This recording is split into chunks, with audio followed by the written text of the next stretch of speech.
This is me Mudita and welcome on Mudita IAS for years. बच्चों, आज हम विज्ञान की कार्यपत्रक 76 करने वाले हैं और ये कार्यपत्रक 22 जनवरी 2021 के लिए आपको दी गई है।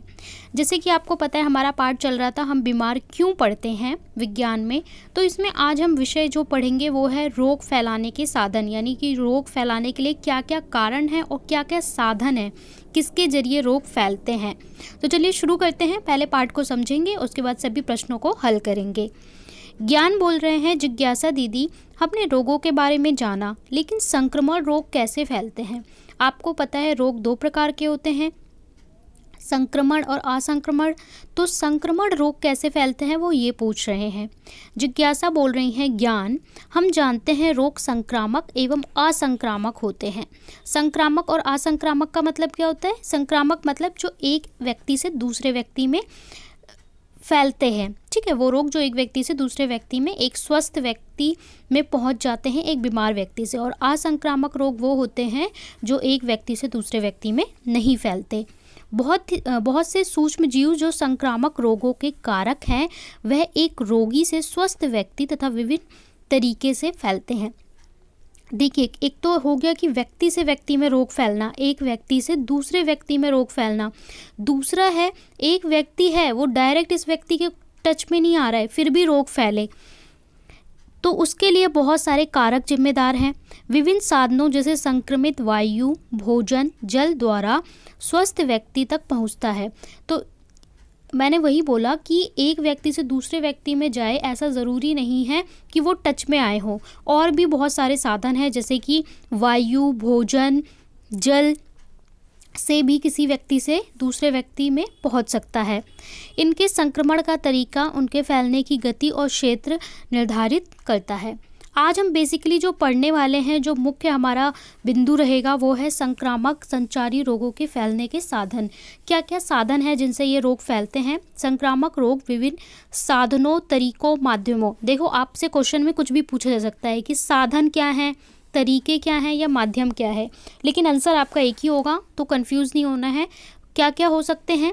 संक्रमित वायु द्वारा, जल और भोजन द्वारा, संक्रमित उपकरणों द्वारा, जो डॉक्टरी इक्विपमेंट होते हैं, जैसे कि अलग अलग आपकी सिरिंज यानी इंजेक्शंस यूज़ करते हैं, नीडल यूज़ करते हैं। रोग वाहक द्वारा, तो ये अलग अलग तरीके हैं। अगर मैं वायु की बात करूं तो छींकते खांसते रोग कारक सूक्ष्म जीव वायु में फैलकर स्वस्थ व्यक्ति के शरीर में चले जाते हैं, जैसे कि निमोनिया, सर्दी जुकाम। अगर कोई व्यक्ति, एक व्यक्ति जो यहाँ पे देखिए पिक्चर में दिखाया हुआ है, एक संक्रमित है और ये एक स्वस्थ व्यक्ति है। अब ये छींकेगा, खांसेगा या थूकेगा तो हवा में मिल जाएंगे सारे सूक्ष्म जीव, और जब दूसरा व्यक्ति यहाँ पे जाएगा तो उसको भी ये बीमारी हो जाएगी, वो भी इन्फेक्टेड हो जाएगा। दूसरा है जल और भोजन द्वारा। यहाँ पे दिखाया हुआ है जल और भोजन द्वारा, जैसे कि रोगाणु हमारे शरीर में संक्रमित जल भोजन द्वारा, जैसे कि हैज़ा। अगर आपने जो पानी पिया है वो गंदा है, किसी भी तरीके से इन्फेक्टेड है, तो हैज़ा हो सकता है। खाना आपने साथ में खाया या किसी इन्फेक्टेड पर्सन के साथ में, तो उससे हो सकता है जल और भोजन द्वारा। संक्रमित उपकरणों द्वारा, उपकरणों मतलब जो भी इक्विपमेंट यूज़ हो रहा है, ठीक है, मेडिकल का, जैसे इस्तेमाल की गई सुई, दस्ताने, थर्मामीटर, एक व्यक्ति से को इस्तेमाल किया गया, उसी से दूसरे व्यक्ति को इंजेक्शन लगा दिया गया, तो दूसरा भी बीमार हो जाएगा।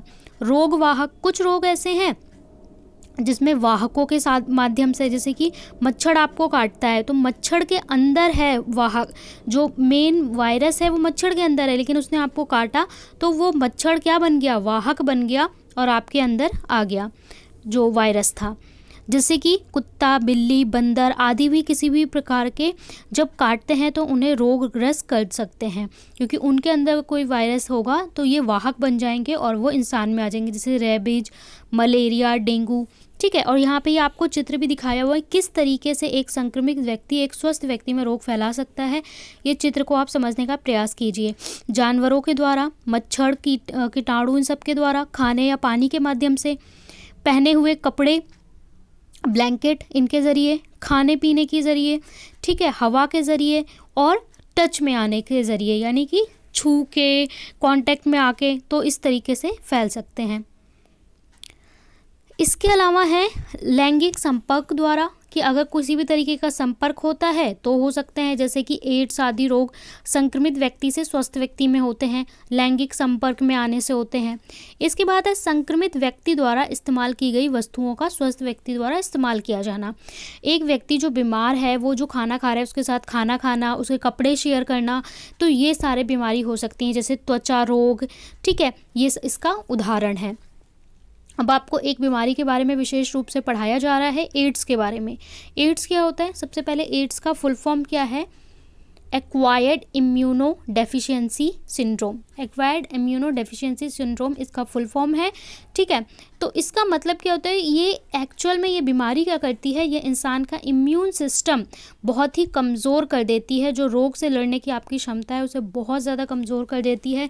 इसलिए जिस व्यक्ति को एड्स है वो बहुत जल्दी बीमार पड़ जाता है, क्योंकि उसके वाइट ब्लड सेल WBC श्वेत रक्त कोशिकाएँ बहुत तेज़ी से गिरने लगती हैं, बीमारी से लड़ने की शक्ति नहीं रह जाती व्यक्ति में, तो वो छोटे छोटे बीमारियों से भी बहुत ज़्यादा बीमार पड़ जाता है।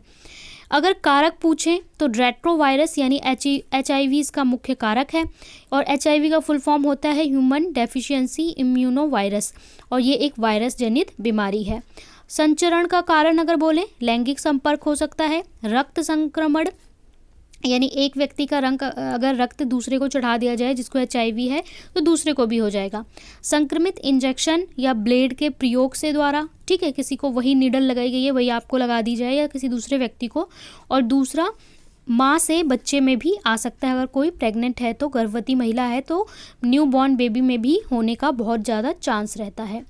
इसके बाद अगर हम देखें कि इससे कैसे निवारण किया जा सकता है, यानी बचाव कैसे किया जा सकता है, तो बचाव के लिए है कि संक्रमित रक्त कभी ना चढ़ाएं। अगर कभी भी ये हो कि कोई HIV वाला पर्सन है, अगर उसका रक्त है तो वो कभी भी दूसरे हेल्दी पर्सन को ना चढ़ाया जाए।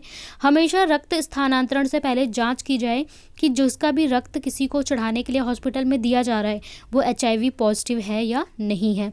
दूसरा, एक व्यक्ति के प्रयोग में आने के बाद जो सुई है उसे हमेशा नष्ट कर देनी चाहिए, ठीक है, जिससे कभी भी वो इन्फेक्टेड भी हो तो दूसरे पर्सन तक ना पहुँचे। दाढ़ी बनाने वालों को ब्लेड का प्रयोग किया, जैसे जो दाढ़ी बनाते हैं या रेज़र्स का इस्तेमाल करते हैं, तो वहाँ पे उन्हें भी नए रेज़र का इस्तेमाल करना चाहिए नए व्यक्ति के लिए। अब आपको ये 4 प्रश्न दिए गए हैं, ठीक है। संचारी रोग के फैलने के क्या कारक हैं, वायु जल से फैलने वाली बीमारियों को आपको 2 उदाहरण देने हैं, एड्स के बारे में बताना है और उसके निवारण के बारे में बताना है। सभी उत्तर हम देखेंगे, उससे पहले कोविड के संदर्भ में मैसेज है कि आपको हैंड वॉश करते रहना है। पहला प्रश्न है, संचारी रोगों के फैलने के विभिन्न साधन क्या हैं? संचारी रोग के फैलने के विभिन्न साधन निम्नलिखित हैं। संक्रमित वायु द्वारा, जल और भोजन द्वारा, संक्रमित डॉक्टरी उपकरणों द्वारा, रोगवाहक और लैंगिक संपर्क द्वारा। ये सारे कारक हैं, ठीक है। अगर आपसे 2 नंबर में पूछा जाता है तो आप इस प्रकार से लिख सकते हैं। वायु, जल और रोगवाहक से फैलने वाले 2 बीमारियां आपको बतानी हैं। तो जल से क्या होता है, हैजा और पेचिस। वायु से जैसे निमोनिया, सर्दी जुकाम, क्षय रोग, ठीक है। और रोगवाहक से रैबीज़, मलेरिया, डेंगू। तो ये आपके उदाहरण हो गए, आप स्क्रीनशॉट लेके यहाँ से आंसर कर सकते हैं। अदरवाइज़ आपको टेलीग्राम का लिंक डिस्क्रिप्शन में मिल जाएगा, वहाँ से भी आप चैनल ज्वाइन कर लें, और जब भी कोई वर्कशीट अपलोड होगी चैनल पे उसका सॉल्यूशन वहाँ पे प्रोवाइड कर दिया जाता है चैनल पे। एड्स का पूरा नाम बताइए। तो AIDS acquired immuno deficiency syndrome. AIDS से बचने के तरीके इस प्रकार हैं। सबसे पहले, संक्रमित रक्त कभी ना चढ़ाएं। रक्त के स्थानांतरण से पहले उसकी HIV की जांच अवश्य होनी चाहिए। एक व्यक्ति के प्रयोग के बाद सुई को हमेशा नष्ट कर दिया जाना चाहिए, और दाढ़ी बनाने के लिए नए ब्लेड का प्रयोग किया जाना चाहिए। तो ये आपके उत्तर हो गए 3 और 4। यहाँ पे कंप्लीट होती है हमारी वर्कशीट 76। आपको बताना है हैजा किसके माध्यम से फैलता है, जल, वायु या रोगवाहक, किसके द्वारा हैजा फैलता है? इसका आपका उत्तर कमेंट सेक्शन में मुझे बताना है। साथ ही वीडियो को लाइक, शेयर और चैनल को सब्सक्राइब करना है।